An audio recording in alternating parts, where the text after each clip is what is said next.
Buenas noches a todas y a todos. Bienvenidos a esta tercera sesión del curso Las Bolchevicas, que nos trae la Brigada para Leer en Libertad y la Fundación Rosa Luxemburgo. Hoy vamos a hablar de Olga Barentsova. Pero antes de empezar con el curso de hoy, quería hacerles algunos anuncios de la programación que tiene la Brigada para Leer en Libertad en esta semana. Para empezar, mañana tenemos la charla ¿Quién es Ricardo Monreal en la política mexicana? Con los periodistas Álvaro Delgado y Arturo Rodríguez, mañana a las 9 de la noche, mañana miércoles 2 de febrero. Luego el jueves a las 7 tenemos la venta de EP Petroecuador con Ana Herrera Gómez, que es miembro de la Asamblea Nacional del Ecuador. Presenta Héctor Díaz. Después, a las 8, el mismo día, jueves 3 de febrero, tenemos MC, el naranja oscuro de sus candidatos, con Manuel Pedrero y presenta Daniela Campero el jueves a las 8. Y a las 9, la historia a debate, el tema es Echeverría, estarán Fritz Glockner y Marina Taibo, eso el jueves. Luego, el viernes, empezamos el programa a las 7 con El racismo como estilo de vida, con Tenoch Huerta, que es actor y activista, presenta Héctor Díaz. A las 9, el caso Digna Ochoa, con Antonio Cerezo, que es miembro del Comité Cerezo, y presenta Jorge Belarmino Fernández. Y el sábado, el brasileño Enrique Pisolato presenta Las víctimas del lawfare en Brasil. Eso es el sábado 5 de febrero a las 11 horas de México, las 2 de la tarde de Brasil. Les recuerdo finalmente que este curso se puede escuchar desde el principio hasta la sesión presente en el formato actual y en el formato podcast en Spotify, Anchor, Breaker, Google Podcast, Pocket Casts, para que no se pierda ninguna de las sesiones de este curso. En fin, les decía que esta noche quiero hablarles de Olga Afanasieva Barentsova, que nació en 1962 y murió en 1950. Unos 250 kilómetros al noreste de Moscú se encuentra la antigua ciudad de Ivanovo, en el borde del río Talca. Desde principios del siglo XIX, Ivanovo, con el suburbio aledaño de Vosensensk, se había convertido en el centro de la creciente industria textil rusa e incluso se ganó el apodo de el Manchester ruso. Si en 1860 la ciudad tenía unos 9,000 residentes, 10 años después ya tenía 20,000 y su crecimiento apenas empezaba. Como muchos de los trabajadores textiles eran mujeres jóvenes, Ivanovo también fue apodada la ciudad de las novias. Uno de los integrantes de aquella oleada demográfica de mediados del siglo XIX se llamaba Afanasi Barentsov. Provenía de una aldea rural llamada Kulikovo, a unos 5 kilómetros al este de la ciudad, y como la mayoría de los rusos de su generación, había nacido en la servidumbre. La servidumbre en Rusia implicaba que la propiedad de las grandes haciendas agrarias incluía a su mano de obra, es decir, que los terratenientes consideraban a los campesinos parte de su propiedad y estos solo podían abandonar las tierras en las que habían nacido si pagaban a su señor su propia emancipación. Este sistema solo fue abolido en 1861 por un decreto del emperador Alejandro II. Para entonces, el padre de Afanasi ya había podido comprar su propia libertad y la de sus 2 hijos, que pronto se trasladaron a la ciudad y pusieron un negocio. Cuando Afanasi llegó a la madurez, había heredado un pequeño capital. Con él adquiría lino de los productores y lo distribuía a las tejedoras para que produjeran en sus hogares prendas que luego él vendía al mayoreo con ganancia. Aunque era un cristiano muy devoto, no tardó en enriquecerse con este sistema. Incluso había podido conservar la propiedad familiar en la aldea de Kulikovo como casa de campo. Después, él mismo puso su propio taller textil. Después de varios años de matrimonio, en los que él y su esposa intentaron en vano procrear, el 21 de julio de 1862, o 8 de julio según el viejo calendario, Afanasi y su esposa María finalmente tuvieron a su primera hija, a la que llamaron Olga, Olga Afanasieva Barentsova. Cuando nació, sus padres se prometieron educarla para que entrara a un convento. Pronto tuvieron una segunda hija, Ana. Los Barentsov dieron a sus hijas una buena educación apoyándose en la comunidad religiosa local, con la idea de enviarlas al convento de la Asunción que había en el mismo Ivánovo, cuando llegaran a la madurez. En 1877, cuando Olga tenía 15 años, se abrió la primera secundaria para mujeres de Ivánovo y Olga empezó a estudiar ahí. Como esa secundaria no ofrecía el curso adicional que acreditaba a las alumnas para enseñar, al cumplir los 18 años, la joven insistió en marchar a la cercana ciudad de Vladimir, unos 60 kilómetros al sur. Vladimir no era entonces más grande que Ivanovo, pero era más antigua y culta y ya ofrecía esa opción educativa. Así que ahí completó Olga el curso que la acreditó como maestra. En Vladimir vivía el viejo escritor izquierdista Nikolai Slatovratsky, cuya hija mayor asistía a la misma secundaria que Olga y solía invitarla a las tertulias de su casa. Ahí, Olga entró en contacto con el gran mundo de la literatura y la cultura rebelde del siglo XIX ruso, incluyendo su vertiente más radical, la Narodnaya Volia, que entonces llegaba al auge de su actividad terrorista. En marzo de 1881, sus combatientes lograron matar al zar Alejandro II. Cuando terminó el curso en Vladimir, Olga volvió a la casa paterna en Ivanovo. Entonces su padre quiso llevarla a un convento, como había prometido, aunque Olga se negaba. Según contaría ella en sus memorias, entonces tuvo la suerte de que su padre presenciara una escena de alcoholismo y abuso en el convento mientras tramitaba el ingreso de su hija, que lo disuadió de dejarla allí. Así, a finales de 1884, cuando tenía 22 años, antes de que sus padres le encontraran marido, Olga decidió huir de su casa y trasladarse por su cuenta a Moscú. Ahí estudiaría en los cursos superiores para mujeres que dirigía el profesor Vladimir Guerrier, anticipándose incluso a los cursos Bestuchev de Petersburgo, de los que ya he hablado. Los cursos superiores de Moscú, llamados cursos Guerrier, se habían establecido en 1872 como la primera institución de estudios universitarios para mujeres del Imperio Ruso. Funcionaban como una especie de asociación civil de financiamiento privado, ofreciendo carreras de paga, aunque no caras, que duraban 3 años. Para cuando Olga Barentsova llegó a Moscú a inscribirse en los cursos Guerrier, la Narodnaya Volia había sido destruida por la represión y por los contraproducentes resultados que había dejado el asesinato de Alejandro II. Sin embargo, sus ideas seguían siendo dominantes entre la juventud estudiantil, que desafiando las prohibiciones vigentes, formaba círculos de estudio para estudiarlas. A uno de esos círculos ilegales se integró Barentsova al llegar a Moscú. En 1886, cuando Olga cursaba el segundo año, el ministro de Educación, preocupado por la popularidad que tenían las ideas revolucionarias entre las estudiantes, decretó que los cursos Guerrier no se abrieran a nuevas generaciones, aunque permitió que las alumnas ya escritas como Olga terminaran sus carreras. Esto, desde luego, solo confirmó el autoritarismo del gobierno a ojos de las estudiantes. A principios de 1887, un grupo de jóvenes de la Universidad de Petersburgo conspiraba para asesinar a Alejandro III, tal como 6 años antes había hecho la Narodnaya Volia con Alejandro II. Pero la conspiración fue descubierta a principios de marzo y los implicados, entre ellos uno de 20 años llamado Alexander Ulyanov, fueron arrestados, juzgados y condenados a morir en la horca. El 8 de mayo la sentencia se cumplió.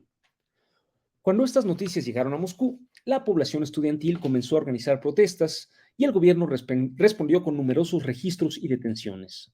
La noche del 10 de mayo, Olga, que entonces tenía 24 años, fue arrestada y conducida a la estación de policía de Perchistensky. Ahí fue sometida a una serie de interrogatorios que se prolongaron durante 3 meses y medio. Mientras tanto, la policía registró su dormitorio y encontró varias novelas ilegales. Sin embargo, Barentsova no confesó pertenecer a ninguna organización proscrita y finalmente las autoridades tuvieron que dejarla ir, aunque con el mandato de recibir un año en su ciudad natal bajo vigilancia paterna. Pero las cosas no se quedaron así. Al poco tiempo, otros detenidos menos firmes mencionaron su nombre.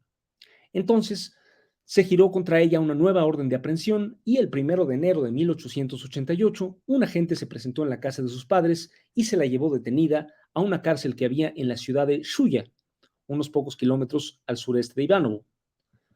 Cumplida su sentencia de 6 meses de cárcel, fue condenada a otro año y medio de residencia vigilada en Ivanovo. Aunque tenía certificado de maestra, los reos políticos tenían prohibido el ingreso al sistema educativo público, así que Olga tuvo que ganarse la vida dando clases particulares. Como la vigilancia a la que estaba sometida no le permitía militar en una organización, aprovechó el tiempo para leer y formarse por su cuenta. Tanto en Ivanovo como en la casa de campo que tenía su familia en Kulíkovo, mientras establecía contactos discretamente. Precisamente en Kulíkovo vivía deportado otro estudiante llamado Fedor Krondatiev, que pronto se hizo amigo suyo. El 1 de enero de 1890, no bien se cumplió su plazo de residencia forzosa en Ivanovo, Olga se apresuró a volver a Moscú, donde buscó a sus camaradas del movimiento estudiantil. Pero su plan no era quedarse en esa ciudad. Tras conseguir nuevos contactos y literatura ilegal, volvió a Ivanovo para organizar ahí un círculo revolucionario. Para entonces, se había hecho evidente que la industria textil seguía desarrollándose, dándole a Ivanovo una población de 50,000 habitantes, la mayoría obreras y obreros recién llegados del campo. Era más del doble de los habitantes que tenía la ciudad cuando Olga nació. Esto, junto con la lectura de la obra de Georgi Plejanov, Nuestras diferencias, contribuyó a hacerla marxista. Para noviembre de 1892, con ayuda de Krondatiev y de un joven obrero llamado Mikhail Bagaev, Olga había logrado organizar el primer círculo obrero de Ivanovo-Voznesensk, que entonces solo tenía 7 participantes, todos hombres. Pero al cabo de un año, ya acudían unos 30 obreros, incluyendo a varias mujeres. En ese punto, se sumaron a su equipo un abogado llamado Sergei Shesternin, que Olga conocía desde la adolescencia, y el joven maestro de escuela, Fyodor Shekoldin. Para entonces se difundía por el imperio un folleto titulado Sobre la agitación, que habían escrito en Vilna los activistas socialdemócratas Arkady Kremer y Yuli Martov, basándose en su experiencia con la población obrera judía. Ahí se argumentaba que la mera divulgación de ideas marxistas en pequeños círculos no bastaría para liberar el potencial revolucionario de la clase obrera. Hacía falta, además, ayudar a los obreros a organizarse sindicalmente, a gran escala, en torno a sus exigencias económicas. La palabra propaganda designaba la formación política de alto nivel dirigida a un número reducido de obreros dispuestos a dedicar su vida a la lucha, mientras que la palabra agitación designaba a los llamados a las masas a actuar de manera inmediata. Ambas cosas eran igualmente necesarias. Esta noción coincidía con la práctica que Barentsova y sus camaradas ya estaban realizando en Ivanovo. Para la primavera de 1895, su círculo ya había pasado de la propaganda a la agitación. Ese 1 de mayo, el grupo celebró en el bosque, del otro lado del río Talca, un mitin ilegal con decenas de asistentes, que constituyeron la llamada Rabochi Soyuz, o Unión Obrera, de Ivanovo-Voznesensk. Krondatiev fue elegido su presidente. Sin embargo, los líderes del grupo no estaban totalmente de acuerdo sobre el camino que la Unión, o la Soyuz, debía seguir a largo plazo. Krondatiev creía que la conciencia que la organización sindical creaba entre los obreros sería suficiente para que estos cumplieran su misión histórica, sin necesidad de que se les hablara de temas específicamente políticos, como la necesidad de derrocar al zarismo. Barentsova y Bagaev, en cambio, sostenían que la actividad sindical debía complementarse con propaganda explícitamente revolucionaria. Así, en la Rabochi Soyuz de Ivanovo se anticipaba un debate que en poco tiempo tendría lugar en todo el movimiento socialdemócrata ruso, la disputa entre los llamados economicistas y los marxistas ortodoxos. Pero esta discusión no impidió a los activistas trabajar unidos. En septiembre de 1895, las compañías textiles de la ciudad, unidas en una asociación fabril de Ivanovo-Voznesensk, quisieron recortar en un 25% el salario de la planta laboral. Entonces, convocados por la Rabochi Soyuz, 2,000 obreros se pusieron en huelga en el primer conflicto laboral de la historia de la ciudad. Esta actividad llamó la atención de la policía y en el verano de 1896, Krondatiev y otros líderes fueron arrestados. Entonces, Olga tuvo que asumir un papel aún mayor en la dirección de la Soyuz, que debía operar en condiciones más estrictas de clandestinidad. En esa época, usó la casa de su familia en Kulíkovo como almacén de literatura ilegal y como punto de reunión clandestino con los demás dirigentes. Con todo, su labor seguía desarrollándose. Para principios de 1897, la Soyuz ya tenía más de 100 miembros activos y una célula clandestina en cada una de las 12 fábricas de la ciudad. Esa primavera, la Soyuz pudo organizar una nueva huelga de 1.500 obreros textiles contra el trabajo nocturno y una nueva celebración del 1 de mayo. Finalmente, en junio de 1897, la Ojrana, como se llamaba la policía secreta rusa, consiguió infiltrar a un agente, un tal Muravyov, entre los cuadros de la Soyuz, de forma tal que el 22 de junio o 9 de junio, según el viejo calendario, la policía allanó una reunión de los principales líderes en la casa de Kulíkovo y los arrestó a todos, incluyendo a Olga. Entonces, la joven militante tuvo que volver a la cárcel de Shuya, la misma donde había estado presa 10 años antes.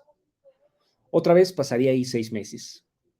En ese periodo, la Soyuz siguió trabajando sin ella y en diciembre dirigió una huelga de 15.000 trabajadores. Pero esta vez, cumplida la pena de cárcel en enero de 1898, las autoridades no se conformaron con imponerle a Barentsova un régimen de vigilancia en su ciudad natal, sino que la enviaron desterrada a una población llamada Birsk, unos 1.000 kilómetros al este, donde debía residir 2 años, más un año adicional de provisión de recibir en su provincia natal. Birsk se encuentra en lo que entonces era la gobernación de Ufá, ubicada entre el Volga y los Urales y habitada mayormente por el pueblo bashkir. Ahí tendría que vivir Olga entre enero de 1898 y enero de 1900. Birsk está a escasos 50 kilómetros de la capital provincial, Ufá, que entonces tenía unos 50.000 habitantes y era un importante centro de deportados políticos, con los que Barentsova no tardó en establecer contacto. En enero de 1900, cuando terminó su periodo de residencia forzosa en Birsk, las autoridades provinciales le prohibieron que se quedara en la provincia de Ufá.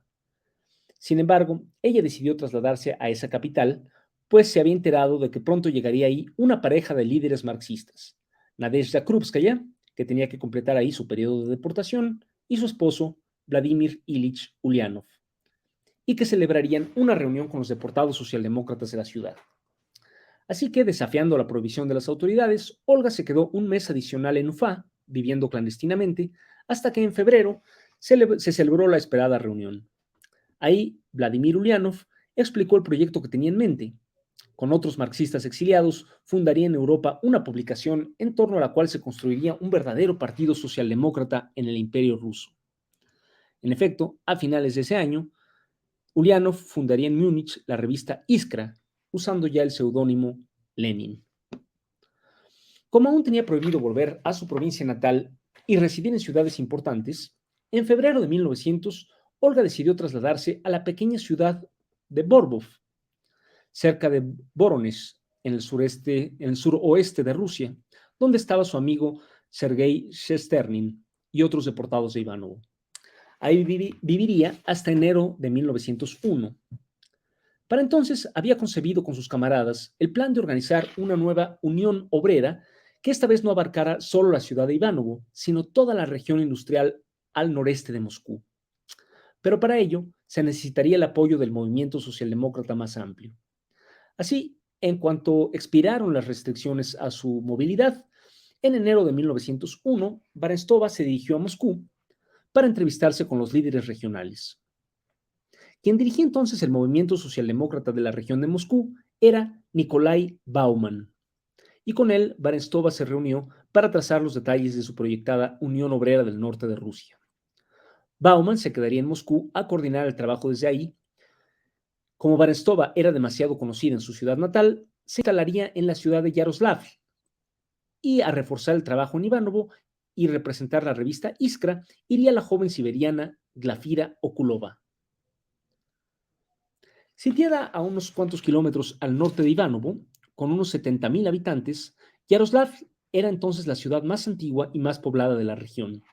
Y ahí también estaba llegando el auge de la industria textil.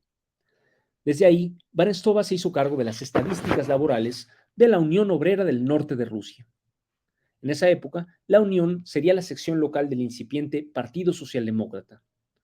Pronto se integró a su dirección regional el joven Alexei Rykov.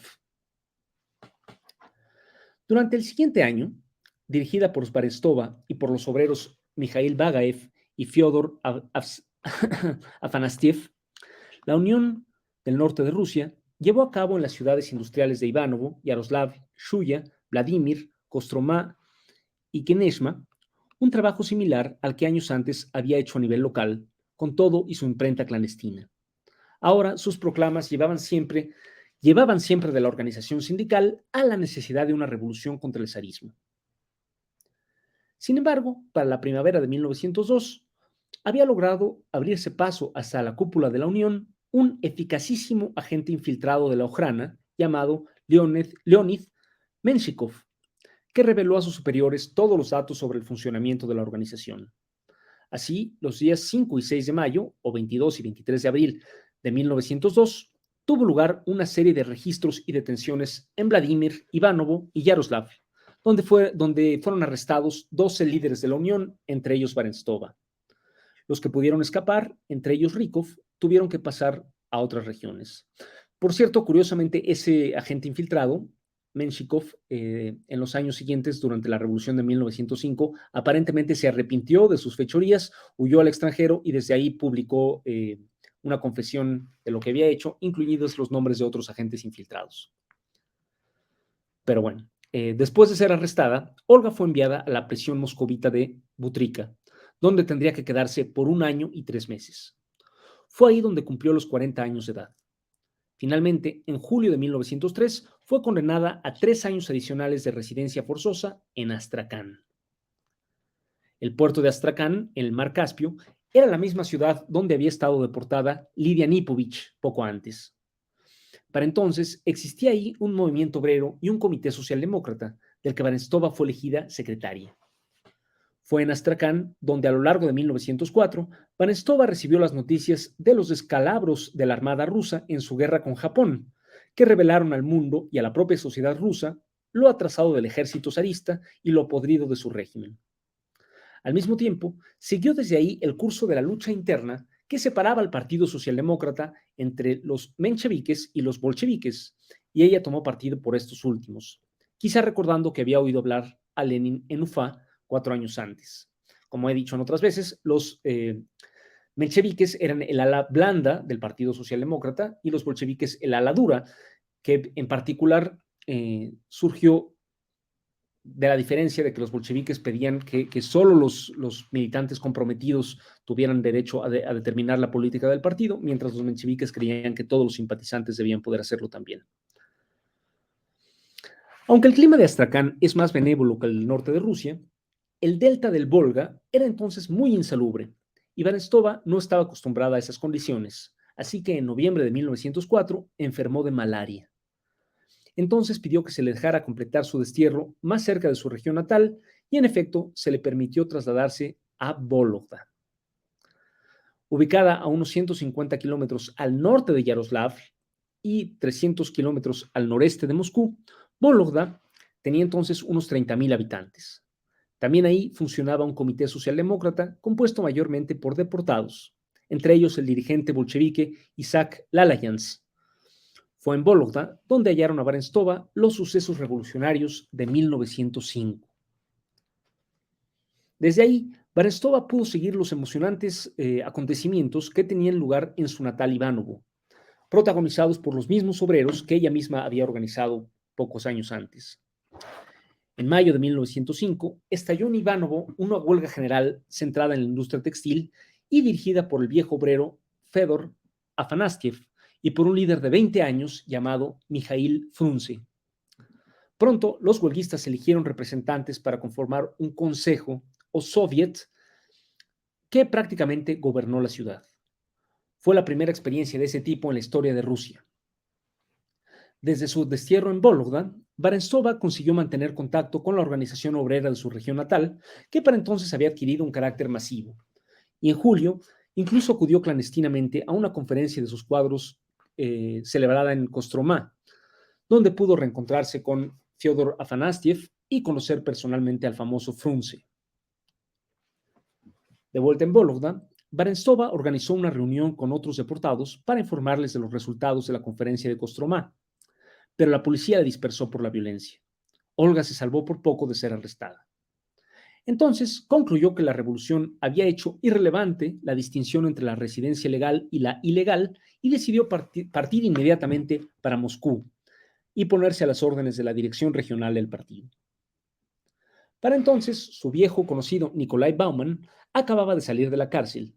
Había vuelto a ponerse al frente de la Organización Socialdemócrata Regional y se ocupaba de despachar activistas a las ciudades donde la dirección revolucionaria requiriera refuerzos. Así que envió a Barentsova a Yegorovsk, una ciudad de 20.000 habitantes con industria algodonera a 70 kilómetros al suroeste de Moscú. Ahí, Olga participó en la Gran Huelga de octubre de 1905, que paralizó todo el imperio y que el día 30 consiguió arrancarle al zar una amnistía general y la promesa de convocar a una Duma o parlamento. Sin embargo, no todo fueron buenas noticias en esos días de euforia.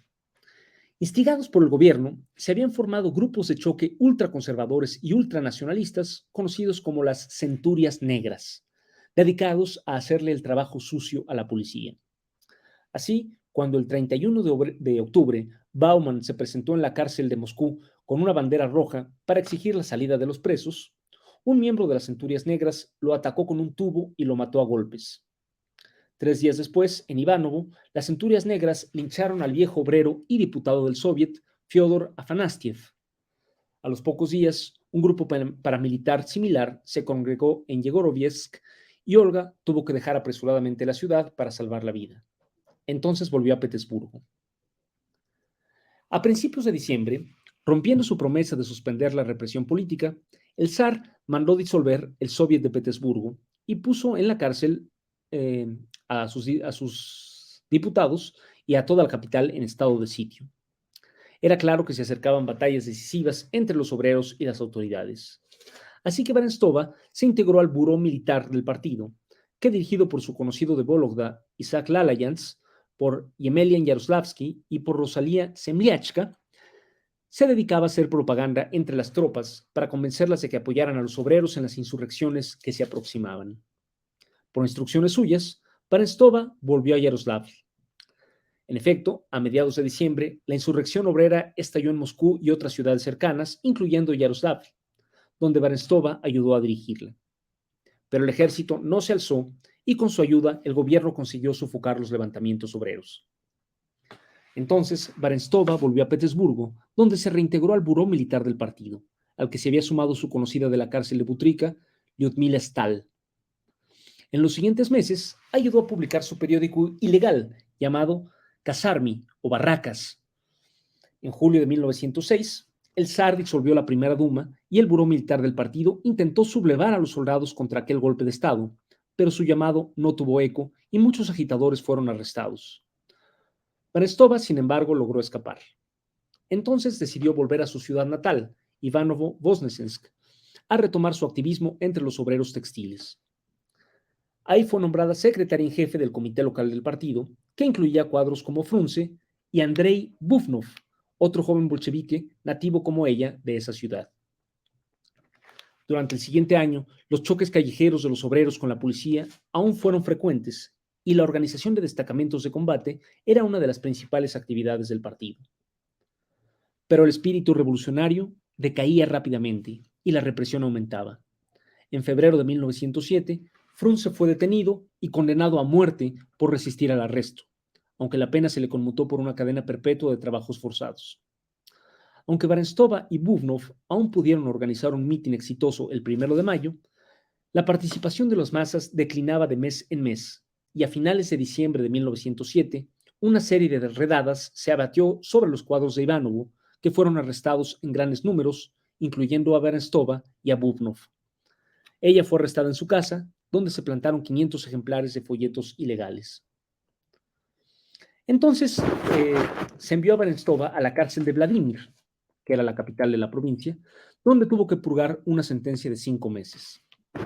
Entonces, a finales de mayo, fue desterrada por segunda vez a Vologda para cumplir ahí una pena adicional de 2 años de residencia forzada. Era el momento más negro de la reacción y las oportunidades de trabajo revolucionario se habían reducido al mínimo. Entonces, Olga pudo ganarse la vida dando lecciones particulares. En mayo de 1910 terminó su periodo de residencia forzada en Vólogda y pudo volver a su ciudad natal, Ivanovo-Voznesensk. Para entonces, sus padres habían muerto y Olga se instaló a vivir con su hermana menor, Ana, que también simpatizaba con la causa. En ese punto, el movimiento de masas empezó a dar señales de revivir en toda Rusia, pero no había organización que le diera cauce. Los sindicatos habían sido disueltos y la mayoría de los militantes estaban presos o se habían alejado de la política. Así que Barentsova y Bubnov, que también había vuelto a la ciudad, tuvieron que reconstruir el Comité Socialdemócrata local en condiciones muy arduas. Al cabo de apenas 5 meses de trabajo, pudieron convocar a una conferencia regional que se reuniría a principios de octubre en la ciudad de Kineshma, aprovechando una feria anual que se celebraría ahí. Pero la policía de algún modo se enteró de ello y los agentes allanaron la conferencia, arrestando a todos los participantes, incluyendo a Barentsova. Entonces los condujeron a todos a la cárcel local, donde estuvieron durante los siguientes 3 días. De ahí se les transfirió a la cárcel de Kostromá, donde pasarían 3 meses. Como no se encontraron pruebas suficientes en su contra, en ese punto se les dejó en libertad. Sin embargo, mientras Barentsova estaba detenida, la policía había registrado la casa que compartía con su hermana y había conseguido documentos incriminatorios que no tardarían en ser descifrados. Así que, sabiendo que pronto volverían a arrestarla, Olga decidió dejar la ciudad y el último día de 1910 se trasladó a Moscú. Ahí se empleó como maestra en la escuela nocturna para obreros de Pernichensky. También en Moscú, la organización socialdemócrata local había sido destruida por la represión y junto con los esposos Bobrovsky, Barentsova tuvo que reconstruirla prácticamente desde cero. Para entonces, las oportunidades de trabajo revolucionario volvían a abrirse rápidamente. En enero de 1912, una conferencia celebrada en Praga de la facción bolchevique resolvió constituirse como partido separado. Esa primavera apareció en Petersburgo el diario bolchevique Pravda, o La Verdad, y poco después, con las elecciones a la Cuarta Duma, el recién nacido partido bolchevique consiguió su primera facción parlamentaria. Sin embargo, la policía no descansaba. Entre los diputados bolcheviques elegidos había un obrero muy talentoso llamado Roman Malinovsky, que en realidad era un agente infiltrado de la Ojrana. Así, gracias a su puesto en el centro de la organización bolchevique, Malinovsky pudo infiltrar a otros agentes y delatar a un gran número de cuadros que fueron arrestados en esos años. En marzo de 1913, Barentsova preparaba en Moscú el lanzamiento de un periódico obrero que aún no contaba con permiso oficial, cuando junto con una veintena de camaradas fue arrestada. Malinovsky había informado a la policía. Olga tenía entonces 50 años y había sido arrestada 6 veces. Tras un periodo de 5 meses de cárcel, fue deportada de nuevo, pero esta vez a la remota aldea pantanosa de Nigishma, en la región de Karelia, muy cerca del Círculo Polar, donde la población hablaba una lengua local, el karelio. Ahí viviría el resto del año. Sin embargo, al llegar el invierno, la humedad y el clima nórdico terminaron por enfermarla, de reumatismo agudo. Entonces solicitó y obtuvo permiso de volver a Vólogda para completar ahí su periodo de deportación. Era la tercera vez que llegaba deportada a esa ciudad. Esta vez coincidió ahí con María Ulianova, la hermana menor de Lenin. Pero solo viviría ahí 6 meses, pues al estallar la Primera Guerra Mundial en el verano de 1914, las medidas represivas se endurecieron y Barentsova fue reasignada a Kandikov, una pequeña ciudad de 2.000 habitantes, unos 30 kilómetros más al norte. Aunque en un principio la Guerra Mundial produjo un brote de entusiasmo patriótico reaccionario, pronto las derrotas y el hambre fueron minando el consenso nacionalista y la lucha de clases recomenzó. Así, desde su destierro en Kandikov, Barentsova se enteró de que en agosto de 1915, 25.000 obreros y obreras habían vuelto a ponerse en huelga en su natal Ivanovo, pero esta vez habían sido reprimidos, dejando más de 100 muertos. Finalmente, en septiembre de 1916, terminó su condena de residencia forzosa en Kandikov y pudo volver a establecerse en Moscú. Para entonces, también habían vuelto a esa ciudad Rosalia Semliachka, Víctor Nogin y Bárbara Yakovleva. Con ellos y con los esposos Smidovich, Barentsova reconstruyó la organización del partido a nivel distrital, ocupándose de la redacción de proclamas y periódicos ilegales. En ese punto, el descontento era particularmente acentuado entre las tropas y la propaganda dirigida a los soldados había vuelto al orden del día. El 13 de marzo de 1917, una insurrección obrera y militar de Petrogrado derrocó al zar. Ese día, siguiendo su ejemplo, tanto los obreros de Moscú como los soldados de la guarnición moscovita eligieron delegados para construir sus propios soviets. Inmediatamente, el comité local del partido bolchevique estableció una organización militar para influir en la guarnición de la ciudad y para enviar literatura al frente. Y Barentsova se integró a ella como secretaria en jefe. Desde ahí colaboró con el soldado bolchevique Nikolai Muralov, que formaba parte de la guarnición de Moscú y que pronto se convirtió en el líder de la minoría bolchevique en la sección militar del Soviet de la ciudad, dominada en un principio por los socialistas moderados. Aunque Petrogrado era la sede de la dirección central del partido bolchevique, durante las semanas y meses que siguieron, se fue concentrando en Moscú un grupo imponente de cuadros bolcheviques en torno a Barentsova, Muralov, Yakovleva, Zemliachka y los esposos Smidovich. Alexei Rykov y Yemelin Yaroslavsky y Andrei Bubnov, a quienes Barentsova ya conocía de su militancia clandestina, llegaron de la deportación en Siberia. Inesa Armand y Nikolai Bukharin, a quienes veía por primera vez, volvieron del exilio en el extranjero. En junio de 1917, Barentsova viajó a Petrogrado, como se llamaba entonces Petersburgo, para asistir como representante de Moscú a una conferencia de organizaciones militares bolcheviques de toda Rusia. Ahí volvió a ver a Lenin, a quien había conocido en Ufa 17 años atrás. En julio, grandes manifestaciones a favor del poder soviético tuvieron lugar en Petrogrado, pero el grueso del ejército no había roto aún con el gobierno, que pudo suprimir las manifestaciones y desatar una represión y una campaña de calumnias que casi destruyeron al partido bolchevique. A finales de agosto, un general llamado Lav Kornilov encabezó un pronunciamiento militar para destruir a los soviets y de paso reemplazar al gobierno de Kerensky con una dictadura militar. Pero solo consiguió movilizar en su contra a todos los sectores de izquierda, obligando a los socialistas conciliadores a recurrir a la ayuda de los bolcheviques. En los siguientes meses, tras contribuir a un rápido triunfo sobre Kornilov, los bolcheviques recuperaron su popularidad perdida y ganaron la mayoría en los soviets de Petrogrado y Moscú. En esa ciudad, el bolchevique Nogin se puso al frente del soviet. Planeada y convocada por los bolcheviques, el 7 de noviembre de 1917 estalló en Petrogrado la insurrección que derrocó al gobierno provisional en un día y medio y con un mínimo derramamiento de sangre. En Moscú, en cambio, los cadetes y los Junkers se atrincheraron o mejor dicho, los cadetes o Junkers se atrincheraron en el Kremlin y otros edificios públicos y en nombre del gobierno provisional resistieron fieramente durante 10 días. Entonces, junto con cuadros como Muralov y Zemliachka, Barentsova ayudó a dirigir el combate por el control de la ciudad. Ella misma acompañó el destacamento que finalmente ocupó el Kremlin. Tenía entonces 55 años de edad y 30 de actividad revolucionaria. Durante los siguientes meses, Barentsova siguió trabajando en el comité militar del partido en Moscú.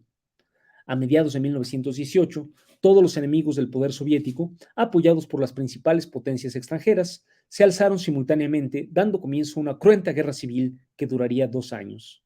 En ese punto, Lev Trotsky ocupó el comisariado del pueblo de guerra y todos los esfuerzos del partido bolchevique se dedicaron a organizar el Ejército Rojo y a ganar la guerra civil. Entonces, Barentsova pasó a trabajar en la dirección política del Ejército Rojo, al lado de Konstantin Yurenev y bajo la dirección de Trotsky. Ese otoño, debido al exceso de trabajo y las malas condiciones que había llevado en su vida, Barentsova sufrió un deterioro de salud, por lo que tuvo que tratarse en el sanatorio de Piatagorsk, en el Cáucaso. Sin embargo, incluso ahí siguió haciendo trabajo político.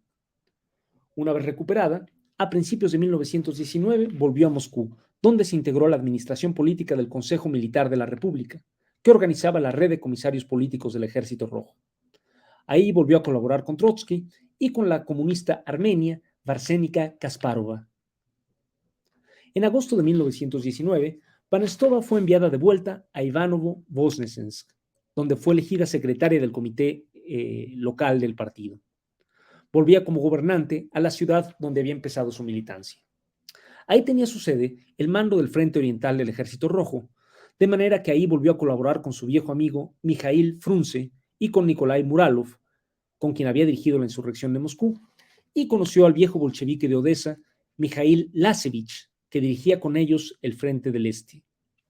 Ahí el Ejército Rojo debía enfrentar a los destacamentos blancos que el general Mamontov mandaba detrás de las líneas rojas y al almirante blanco Alexander Kolchak, que ocupaba grandes extensiones de Siberia y de la provincia del Volga.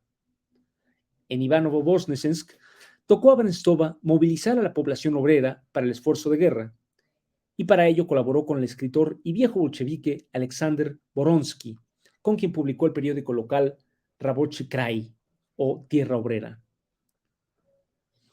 La cruenta guerra civil terminó con la victoria del Ejército Rojo en 1920, dejando un saldo de más de 1 millón de muertos en combate de cada bando y 3 millones de civiles muertos de hambre y enfermedades.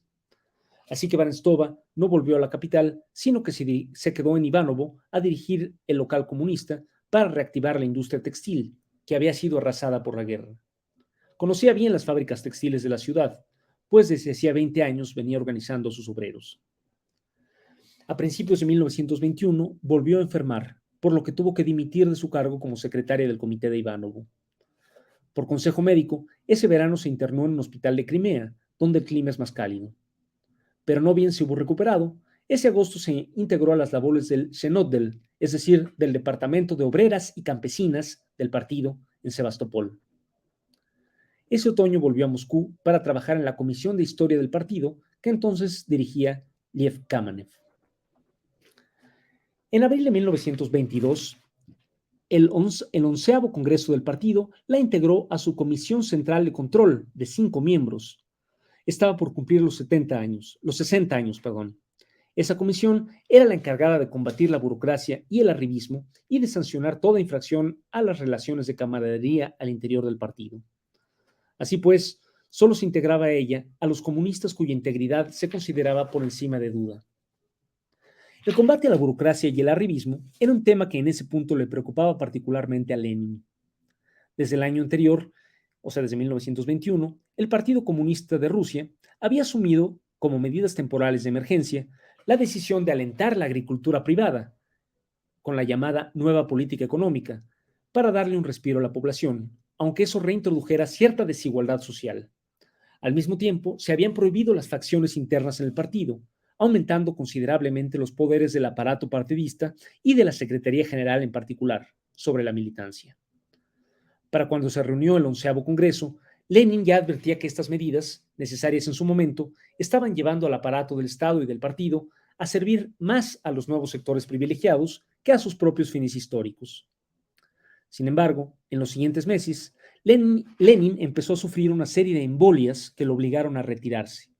En ese punto, una troika o triunvirato compuesta por Zinoviev, Kamenev y el secretario general Joseph Stalin llegó a ocupar la posición dominante en el aparato, beneficiándose de su creciente poder. Ya sin la presencia de Lenin, en abril de 1923 se reunió el 12º Congreso del partido, que amplió la Comisión Central de Control a 50 miembros, pero ya sin incluir a Varenstova. Aunque Lenin ya estaba incapacitado, a lo largo de 1923, muchos otros cuadros importantes del partido empezaron a pedir que se restaurara la democracia interna y se revirtiera la desigualdad social provocada por la nueva política económica. Sin embargo, ese otoño, dados los repetidos fracasos de extender la revolución a otros países, el pesimismo se apoderó de las bases del partido y de algunos dirigentes, pues todo el mundo entendía que la posibilidad de instaurar la plena igualdad social en Rusia dependía de que la revolución triunfara en otros países. Bukharin, por ejemplo, que hasta entonces había encabezado el ala más radical del partido, se pasó al ala moderada, al lado de Rykov. Así, en enero de 1924, cuando aún estaban frescas las noticias de la última derrota revolucionaria de Alemania, la 13ª conferencia del partido descartó las quejas de los inconformes, que pasaron a constituir una oposición de izquierda, cuya cabeza visible fue Trotsky. Lenin murió a los pocos días. Aunque las biografías oficiales de Varenstova no hablan de ello, el historiador francés Pierre Brouet señala que ella militó en la oposición de izquierda. Esto es verosímil, pues sin duda participaron muchos de sus colaboradores más próximos, como el propio Trotsky, Yakovleva, Muralov, Lasevich, Voronsky, Kasparova y en un principio Bubnov. En enero de 1925, presionado por la troika dominante, Trotsky dejó el comisariado del pueblo de guerra y fue reemplazado por Mikhail Frunze, el viejo amigo de Barentsova, que entonces era muy cercano a Zinoviev. Poco después, sin embargo, la troika empezó a resquebrajarse. En el otoño de 1925, Zinoviev y Kamenev empezaron a preocuparse por el excesivo poder que estaba acumulando Stalin y a secundar las críticas de la oposición de izquierda. En ese contexto, Frunze enfermó de una úlcera estomacal y, contra el consejo de sus propios médicos, por orden de la Secretaría General, fue sometido a una cirugía de emergencia. No sobrevivió.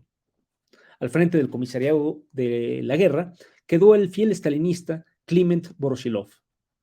Frunze recibió un funeral de Estado, pero pronto la corriente sinovievista, a la que había pertenecido, hizo pública su ruptura con Stalin y se unificó con la oposición de izquierda. El ala derecha del partido, en cambio, estaba en el apogeo de su influencia, con Bukharin dirigiendo la Comintern y Rykov presidiendo el gobierno. A finales de 1927, el 15 Congreso del partido resolvió expulsar a los opositores de izquierda y quitarles todos sus puestos. Si Barentsova perteneció a la oposición, es probable que haya sido expulsada y marginada, lo que explicaría el vacío de esos años en sus biografías oficiales, en general tan detalladas. En ese contexto de marginación, su viejo colaborador, Mikhail Lasevich, se suicidó en agosto de 1928. Sin embargo, tras haber derrotado a la oposición de izquierda, la facción de Stalin rompió con el ala derecha de Bukharin y Rykov y viró bruscamente hacia la izquierda, haciendo suyas muchas de las posiciones de los opositores en el terreno económico e incluso superándolas. Entonces, la mayoría de los viejos oposicionistas, entre ellos Voronsky y Yakovleva, se reconciliaron con la facción dominante y fueron reintegrados al partido. Es muy probable que Barentsova haya estado entre ellos, pues en 1930 se integró al Instituto Marx-Lenin y el 8 de marzo de 1933 estuvo entre las viejas bolcheviques condecoradas con la Orden de Lenin. Entonces tenía 70 años. En adelante, se limitó a escribir trabajos históricos. En 1935 publicó una obra histórica sobre la Unión Obrera del Norte y empezó a escribir un volumen de memorias que, sin embargo, nunca terminaría ni publicaría en vida.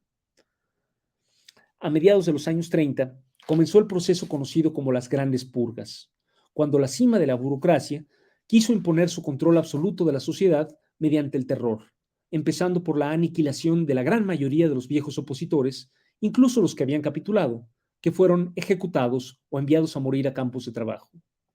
Entre las víctimas estuvieron varios colaboradores cercanos de Barentsova, como Andrei Bubnov, Bárbara Yakovleva, Nikolai Muralov, Alexei Rykov, Nikolai Bukharin, Konstantin Yurenev, Alexander Voronsky, Barsenika Kasparova y el propio León Trotsky, asesinado en el exilio. A Barentsova, sin embargo, se le dejó en paz, quizá en consideración a su edad y su trayectoria. Según Pierre Brouet, en esa época su casa fue un refugio para los oposicionistas que lograban sobrevivir a la deportación. En cambio, su colaboradora del Buró Militar de Moscú, Zemliachka, estuvo entre los inquisidores. No he encontrado datos sobre lo que hizo Barentsova durante la Segunda Guerra Mundial, pero sobrevivió, igual que había sobrevivido a las purgas. Barentsova murió en Moscú a los 88 años el 22 de marzo de 1950 y fue enterrada en el cementerio moscovita de Novodevichy. Después de la muerte de Stalin, la historia oficial soviética hizo de ella una heroína, aunque borrando todo rastro de su paso por la oposición de izquierda. En 1957 se publicaron sus memorias. En 1962, en el centenario de su nacimiento, se le dio su nombre a una fábrica de papel estampado en Ivanovo. En 1964, los historiadores P. Bolchevikov y G. Gorobunov publicaron un folleto detallado sobre su vida. Un busto de bronce se colocó en su tumba y una gran estatua suya se levantó en Ivanovo-Voznesensk en 1980. Tanto en esa ciudad como en Vologda hay calles llamadas como ella. En 1989, Valdemar Balusin y Vera Morozova publicaron una novela sobre ella. Y bueno, con esto termino la biografía de Olga Barentsova. Hola, buenas noches, saludos. Para una principiante que quiere saber más sobre el tema, ¿qué libros podría recomendar? Desde San Juan del Río, Querétaro, dice Amber Queen.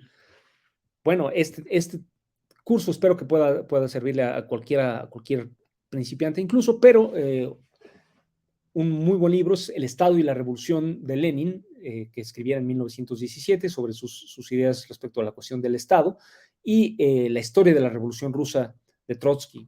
Ambos se pueden conseguir gratuitamente en línea. Gabriel Ignacio, ¿cuál fue el motivo de fondo que han hecho del marxismo, socialismo, comunismo ser prohibido y perseguido? La lucha de clases, la idea de revolución. Sí, desde luego la lucha de clases, ¿no?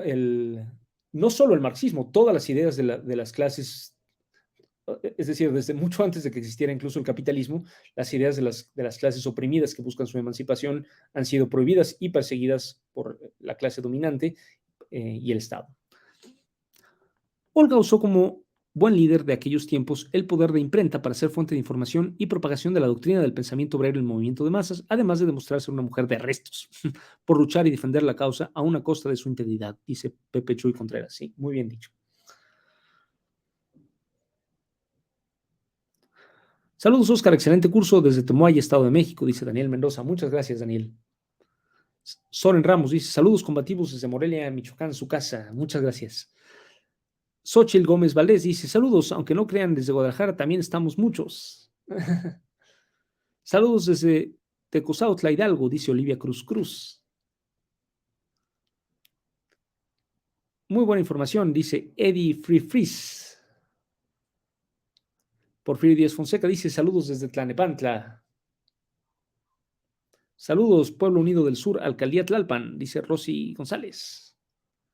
Luis A. Díaz Ramos dice, saludos desde Costa Rica, saludos hasta allá. Saludos desde Kansas City, Missouri, dice Marcela Quirós. Iván Vega Guillén, el teórico de la política internacional, como, bueno, Lupita Rosas dice, saludos desde Oaxaca, te digo. Patricia Becerril dice, con lo que escuché me han dado cuenta de que hay liberales y conservadores. Gracias por la lectura. Gracias por la formación para el pueblo, dice Son Ramos. El término liberal, desde luego, se aplica con precisión a una cierta corriente de pensamiento que tiene que ver, que fue muy progresista en el siglo XVIII, y que tiene que ver con la libertad de empresa, con la libertad de la iniciativa privada y también con ciertas libertades políticas individuales. En el siglo XX, esta idea ya estaba asociada con la clase dominante, con la burguesía, y era el socialismo, no el liberalismo, las ideas que buscaban hacer avanzar la sociedad, y el liberalismo ya se había convertido en una forma más de las ideas reaccionarias, ¿no? Si bien en Rusia, desde luego, los liberales eran un punto intermedio entre los verdaderos conservadores que querían restaurar el poder del zarismo y los verdaderos progresistas, que eran los socialistas, que querían no solo acabar con el poder del zarismo, sino también del capitalismo. Saludos desde Guatemala, dice Luis Choc. Olga Torres dice, saludos y gracias por el conocimiento compartido. Bueno, me despido de ustedes, nada más les recuerdo todo el complejo y rico programa que vamos a tener esta semana, empezando por quién es Ricardo Monreal en la política mexicana, mañana a las 9 de la noche, mañana miércoles 12 de febrero. Luego el jueves a las 7, la venta de EP Petroecuador con Ana Herrera Gómez, que es miembro de la Asamblea Nacional Ecuatoriana. Luego a las 8, MC, el naranjo oscuro de los candidatos, con Manuel Pedrero, presenta Daniela Campero. Y a las 9, Echeverría en la historia de debate con Fritz Glockner y Marina Taibo. Luego el viernes 4 de febrero a las 7, El racismo como estilo de vida con Tenoch Huerta, el famoso actor y activista, presenta Héctor Díaz. Y a las 9, El caso de Igna Ochoa con Antonio Cerezo, presenta Jorge Belarmino Fernández. Y el sábado 5 de febrero a las 11 de la mañana de México, a las 2 de la tarde de Brasil, Las víctimas del lawfare en Brasil con Henrique Piso Alto, que es sindicalista bancario y fue dirigente del Banco de Brasil durante los gobiernos del PT. Bueno, pues muchas gracias por haberme acompañado. Nos vemos la próxima semana a las 9 de la noche. Recuerden que este curso puede oírse desde el principio y puede verse desde el principio en cualquier formato y puede oírse en formato podcast en Spotify, Anchor, Breaker, Google Podcast y Pocket Casts. Buenas noches y hasta la próxima.